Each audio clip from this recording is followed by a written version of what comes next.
শনির 7.5টি চললে জীবনে এই কয়েকটি ঘটনা আপনাদের সঙ্গে ঘটবেই ঘটবে।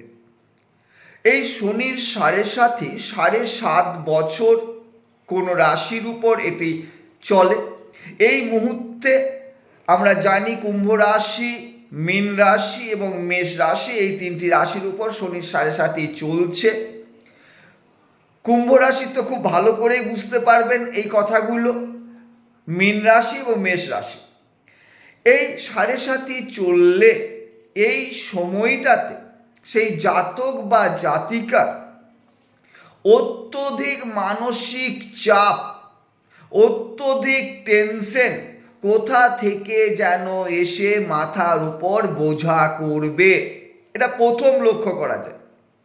দ্বিতীয়ত, এই সময় আপনাদের খুব কাছের মানুষ, আত্মীয়, তাদের শারীরিক সমস্যা, শারীরিক অবনতি হওয়ার সম্ভাবনা থেকে থাকে।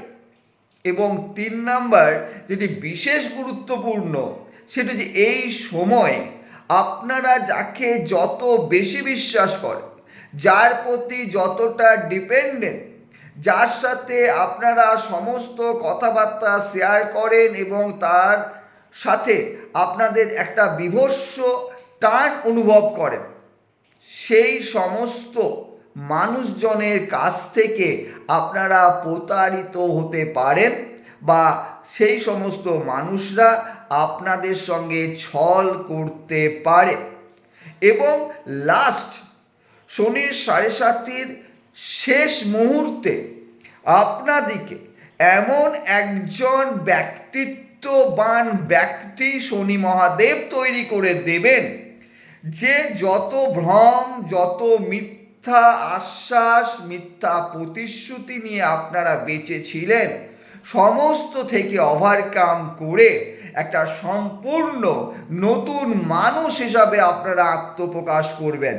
এবং আপনারা বুঝতে পারবেন যে জীবনের আসল সত্যটা কোথায় লুকিয়েছিল। এতদিনে এই মোহে আটকে ছিলেন না বাস্তবের মাটিতে এবার পা দিলেন। তাই শনির 7.5ই জীবনে যতটা নেগেটিভ প্রভাব হয়তো দেয়, তার চেয়ে শতগুণ পজিটিভিটি নিয়ে আসে আপনাদের জীবনে। তাই অবশ্যই এই সময়টা নিজেদের কর্মের দিকে উন্নতি দেন, নিজেদের কর্মকে ঠিক করুন, কোনোরূপ অসৎ কাজ করবেন না, নিজেদের ডিসিপ্লিনটাকে ঠিক রাখার চেষ্টা করুন। দেখুন শনিদেব আপনাদের উপর অবশ্যই কৃপা বর্ষণ করবেই করবে এবং এর থেকে আপনারা ওভারকাম হয়ে যাবেন। তো অবশ্যই যারা ভিডিও দেখলেন খুব বেশি করে শেয়ার করবেন, যেন সবাই এই তথ্যটা জানতে পারে। আর যারা ব্যক্তিগতভাবে নিজেদের হরোস্কোপটা অনলাইনের মাধ্যমে ঘরে বসে দেখাতে চাইছেন আমার কাছে, তারা অবশ্যই যে হোয়াটসঅ্যাপ নাম্বার রয়েছে, হোয়াটসঅ্যাপ নাম্বারে যোগাযোগ করে নিতে পারেন। ভালো থাকুন, সুস্থ থাকুন। আর ভিডিওটা কেমন লাগলে অবশ্যই আমাকে কমেন্ট করে জানাতে একদম ভুলবেন না।